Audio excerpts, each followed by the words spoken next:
अऊज़ु बिल्लाहि मिनश्शैतानिर्रजीम बिस्मिल्लाहिर्रहमानिर्रहीम। अस्सलामु अलैकुम डियर स्टूडेंट्स, कैसे हैं आप सब। उम्मीद करता हूँ आप सब बिल्कुल ठीक होंगे। So welcome to our YouTube channel online science lectures and literature. So जैसे कि स्टूडेंट्स हमने पिछले लेक्चर्स में डिस्कस किया terms associated with motion, position को डिस्कस किया था, फिर ग्राफिकल रिप्रेजेंटेशन ऑफ वेक्टर्स को डिस्कस किया था।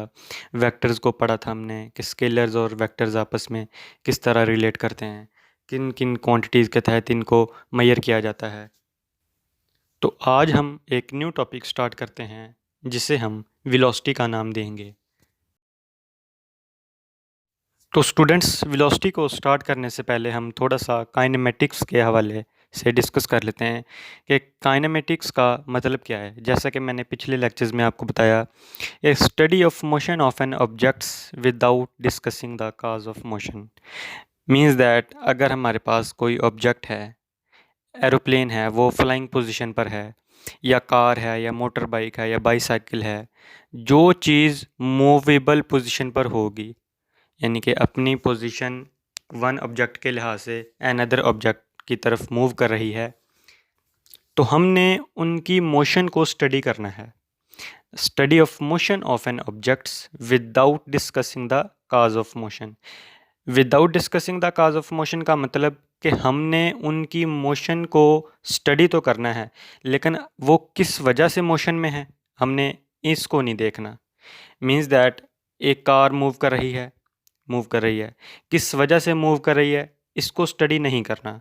एक बाइसाइकिल मूव कर रहा है, किस वजह से मूव कर रहा है इसको स्टडी नहीं करना। एक एरोप्लेन फ्लाइंग पोजीशन में है, किस वजह से है इसको स्टडी नहीं करना। जस्ट एंड जस्ट उसकी पोजीशन जो चेंज हो रही है, मोशन चेंज हो रही है, उसको स्टडी करना है without discussing the cause of motion. तो इसको हम कहते हैं kinematics. So, Assalamu alaikum students. My name is Mohammad Asim Shkil and I am here to teach you grade 9th physics. तो चलिए आज का टॉपिक स्टार्ट करते हैं। Chapter number 2, terms associated with motion means motion के साथ further कौन कौन सी टर्म्स एसोसिएट करती हैं। सो स्टार्ट करते हैं आज का टॉपिक वेलोसिटी। तो मोशन के साथ आज हमने जो टर्म पढ़नी है velocity. The rate of displacement of a body is called velocity, या फिर आप यूँ कह सकते हैं कि time rate of change of displacement of a body is called its velocity. इसका मतलब हमारे पास ये हुआ कि वेलोसिटी जो है ये एक ऑब्जेक्ट की मोशन को स्टडी करने के लिहाज से उसकी स्पीड बता रही होती है। मीन्स उसकी मैग्नीट्यूड भी बता रही होती है और साथ ही साथ उसकी डायरेक्शन को भी स्टडी किया जाता है। So the rate of displacement मतलब एक बॉडी डिस्प्लेसमेंट कवर कर रही है, मीन्स दैट उसकी कोई ना कोई स्पेसिफिक डायरेक्शन भी होगी। मीन्स कितने टाइम के अंदर कितना डिस्टेंस कवर किया जा रहा है, इसको हम कहते हैं rate of displacement of a body is called its velocity. So for example अगर हमारे पास एक एरोप्लेन है, तो अगर वो फ्लाइंग पोजीशन पर है तो वो डिस्प्लेसमेंट कवर कर रहा है। Means that time rate of change of displacement, कितने टाइम के अंदर कितना डिस्प्लेसमेंट वो ऑब्जेक्ट कवर करेगा, that is called its velocity. So velocity is similar to like that speed, लेकिन स्पीड जहाँ हम डिस्कस करेंगे वहाँ सिर्फ और सिर्फ मैग्नीट्यूड की बात होगी। वाइल एंड अदर जब हम वेलोसिटी की बात करेंगे वहाँ मैग्नीट्यूड के साथ साथ उसकी डायरेक्शन की बात भी होगी। Clear students. तो इसका फॉर्मूला है हमारे पास velocity is equal to displacement covered by an object. Means that वो ऑब्जेक्ट जो है जितना डिस्प्लेसमेंट कवर करेगा उसको डिवाइड किया जाता है उसकी क्वांटिटी मीन टाइम टेकन के लिहाज से। तो velocity is equal to displacement over time taken. So velocity को हम रिप्रेजेंट करते हैं v के साथ, डिस्प्लेसमेंट को हम रिप्रेजेंट करते हैं d के साथ, और टाइम टेकन मींस टाइम को हम रिप्रेजेंट करते हैं t के साथ। तो this is the formula of velocity, v is equal to d by time. So similarly यहाँ से हम डिस्प्लेसमेंट का फॉर्मूला भी ड्राइव कर सकते हैं। तो डी हमारे पास राइट साइड पे अगर आ जाएगा तो टाइम डिवाइड हो रहा है तो वो लेफ्ट साइड पे जाकर मल्टीप्लाई हो जाएगा। तो D is equal to V multiply T. यहाँ से हमने डिस्प्लेसमेंट का फॉर्मूला भी ड्राइव कर लिया। सो क्लियर स्टूडेंट्स, नेक्स्ट हम बात करते हैं units of velocity. So students, units of velocity, तो इसका फार्मूला है हमारे पास velocity is equal to displacement over time, means that d by t. तो डी हमारे पास डिस्प्लेसमेंट है, ये हमारे पास एक्चुअली लेंथ होती है और लेंथ को मेजर किया जाता है मीटर्स में। तो टाइम को मेजर किया जाता है हमेशा सेकंड्स में। तो सेकंड्स डिवाइड हो जाएगा, मतलब डिवाइड हो रहा है ऊपर जाके ये पर सेकंड बन जाएगा। तो हम कह सकते हैं कि units of velocity is equal to metre per second. So clear students, तो एक बात आपने याद रखनी है कि velocity is always vector quantity. कैसे? क्योंकि स्पीड हमारे पास स्केलर क्वांटिटी है, वहाँ पर हम सिर्फ और सिर्फ मैग्नीट्यूड की बात करते हैं।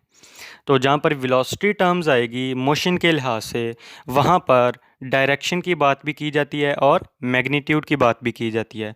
तो डायरेक्शन हमें ये बताती है कि ये क्वांटिटी, ये टर्म जो है हमारे पास मोशन की, ये वेक्टर क्वांटिटी है। तो वेलोसिटी फिर क्या हुई? Vector quantity. सो पेपर में ये क्वेश्चन आ जाते हैं, लॉन्ग क्वेश्चन, शॉर्ट क्वेश्चन पूछ लेता है। वो शॉर्ट में पूछ लेता है कि define velocity and what is derive it's formula and what is the unit of velocity. तो फिर एमसीक्यूज में पूछ लेता है कि ये क्वांटिटी कौन सी है, स्केलर या फिर वेक्टर। तो ये आपने अच्छे तरीके से कवर करना है इसको। Clear students? तो नेक्स्ट है स्टूडेंट्स, बात करते हैं यूनिफॉर्म वेलोसिटी। मतलब हमारे पास एक ऑब्जेक्ट स्पेसिफिक टाइम में स्पेसिफिक डिस्प्लेसमेंट कवर कर रहा है। अगर हम बात करें ऑब्जेक्ट ए से लेकर एक बॉडी ऑब्जेक्ट बी तक डिस्प्लेसमेंट कवर कर रहा है, तो उसका कोई ना कोई स्पेसिफिक टाइम होगा, क्योंकि वेलोसिटी हमारे पास जो है वो कांस्टेंट नहीं होती। तो यहाँ पर हमेशा हम एवरेज वेलोसिटी की बात करते हैं। सो यहाँ पर एग्जाम्पल जो हम डिस्कस करना चाह रहे हैं, अगर मैं इस ऑब्जेक्ट ए से बी तक जो डिस्प्लेसमेंट है इसको शॉर्ट इंटरवल्स में डिवाइड कर दूँ, तो इन इंटरवल्स को मैं नेम दे दूँ 1 2 3 4 so on.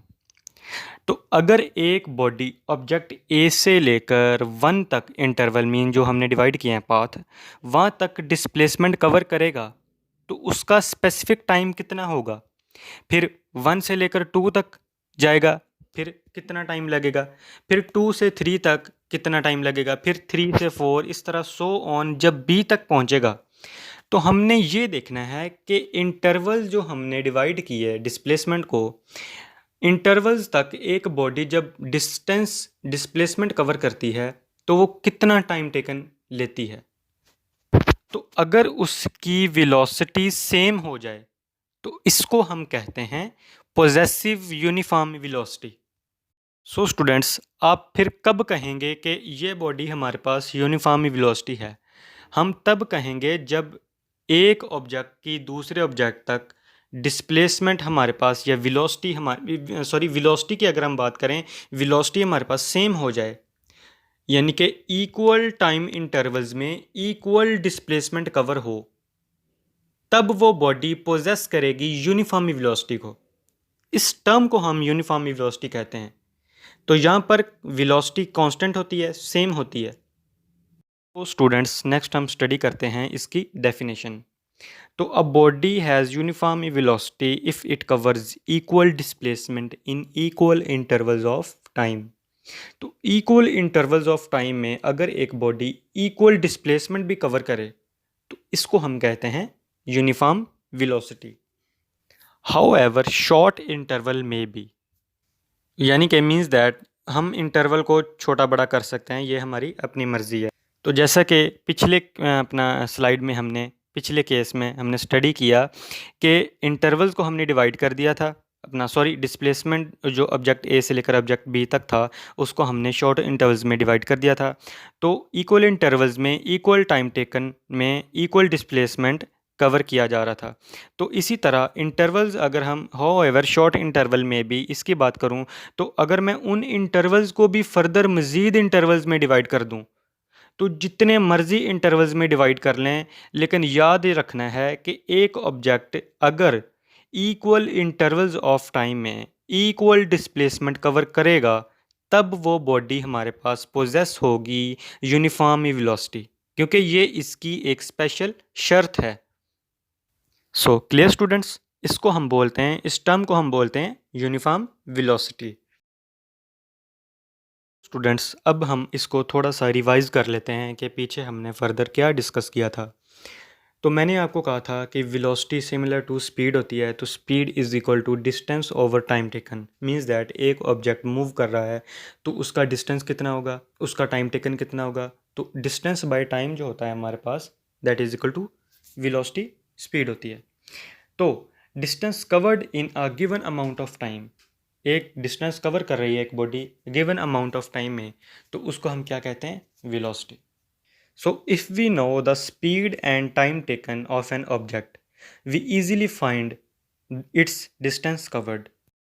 So students, if can I ask you a little small question, that if an object moves with the speed of 50 meter per second in time 1 minute, so can you tell me its distance covered?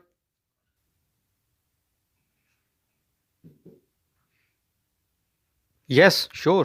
Really, we know that speed is equal to distance by time. So, given data is speed and time, so we know that distance is equal to speed multiplied time. Speed is given 50 meter per second while time is given 60 second, यानी कि 1 minute is equal to 60 second. So 60 multiply 50, that is equal to 3000 meters. So this is the final answer, distance covered by an object. Hope you will clearly this concept. So students, जैसे कि हमने average velocity को discuss किया, अब हम उसकी एक example को स्टडी कर लेते हैं। तो मैंने आपको बताया था कि स्पीड एंड वेलोसिटी आपस में रिलेट करते हैं। किस लिहाज से? अगर speed is how fast you are travelling, means अगर हमारे पास एक कार है 20 मीटर पर सेकंड के लिहाज से वो मूव कर रही है, तो इसमें स्पीड हमेशा रिकमेंड करेगी स्केलर क्वांटिटी को। क्यों? उसकी मैग्नीट्यूड बताई गई है, उसकी डायरेक्शन का तो जिक्र ही नहीं किया। ठीक है, how fast N object moving, जबकि हम अगर वेलोसिटी की टर्म को देखें तो वो is speed in a given direction होती है, मतलब वो स्पीड को ही बताती है। कौन? वेलोसिटी।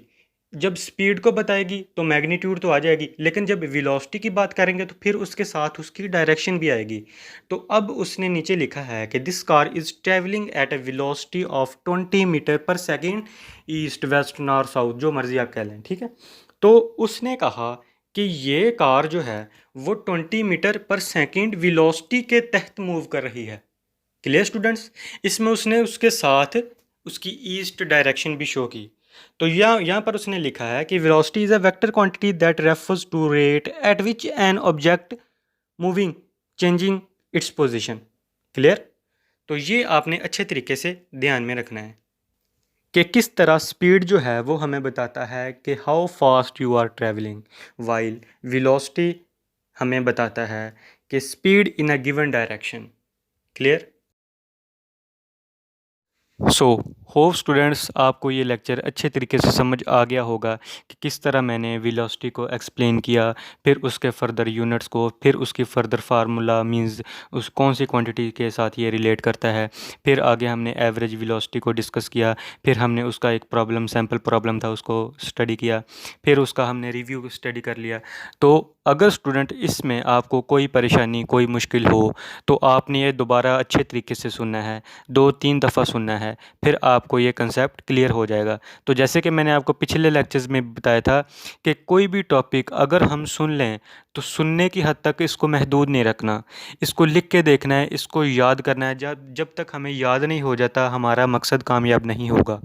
तो इसको आपने दोबारा फिर सुनना है, अच्छे तरीके से अपने दोस्तों के साथ शेयर करना है कि किस तरह वेलोसिटी टर्म्स को डिस्क्राइब किया जाता है।